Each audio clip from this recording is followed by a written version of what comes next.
À la une de Jeune Afrique cette semaine, un sondage exclusif à paraître lundi sur le site de Jeune Afrique, jeuneafrique.com. Bonjour François Soudan. Bonjour Catherine. Ce sondage porte sur l'AES, l'Alliance des États du Sahel, vue par ses voisins francophones d'Afrique de l'Ouest. Alors dans quelques instants, vous nous direz quels en sont les résultats. Mais tout d'abord, vous nous expliquez précisément où et comment a été réalisé ce sondage. Alors, sondage réalisé au cours de la deuxième quinzaine de juillet pour Jeune Afrique par Sagacity Research, auprès d'un échantillon représentatif ayant connaissance de l'existence de l'AES, est réparti dans 6 pays, Sénégal, Guinée, Côte d'Ivoire, Togo, Bénin, Cameroun. Un sondage, ce n'est évidemment pas la référence unique du débat, mais c'est une photographie révélatrice de l'état de l'opinion. Il nous a semblé intéressant, Catherine, de connaître ce que pensent les citoyens des pays proches de l'AES 2 ans après sa création. C'était le 16 septembre 2023 à Bamako. Alors on en vient au résultat. François Soudan, il n'y a pas de quoi tergiverser, c'est un véritable plébiscite. Oui, et cela ne fera sans doute pas plaisir à ces chefs d'État d'Afrique de l'Ouest qui, au nom des principes défendus par l'Union africaine, la CEDEAO, ont dès le début condamné et sanctionné les juntes putschistes.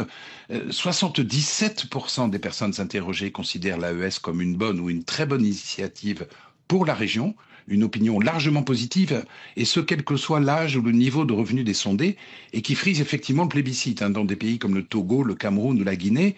En Côte d'Ivoire, où le président Ouattara n'a jamais caché son aversion pour les méthodes et l'idéologie des militaires sahéliens, ils sont tout de même 66% à afficher leur approbation vis-à-vis d'une alliance qui est issue pourtant d'une série de coups d'État. À noter également, Catherine, que 65% des personnes interrogées dans les 6 pays se disent satisfaits des résultats obtenus par l'AES en 2 ans d'existence et que 56% jugent faible à très faible la possibilité d'une réintégration au sein de la CEDEAO. L'AES plébiscitée, donc bien qu'elle soit devenue, vous le faites remarquer, un espace de non-droit.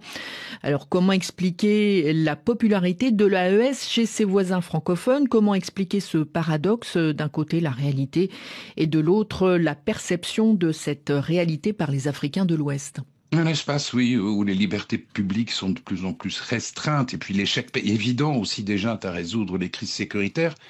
Mais tout se passe effectivement comme si ce revers de la médaille AES, et qui est largement documenté et rapporté par des ONG et aussi des médias pourtant très suivis dans la région, eh bien ça n'avait que très peu d'impact sur le jugement de la grande majorité des sondés de notre panel.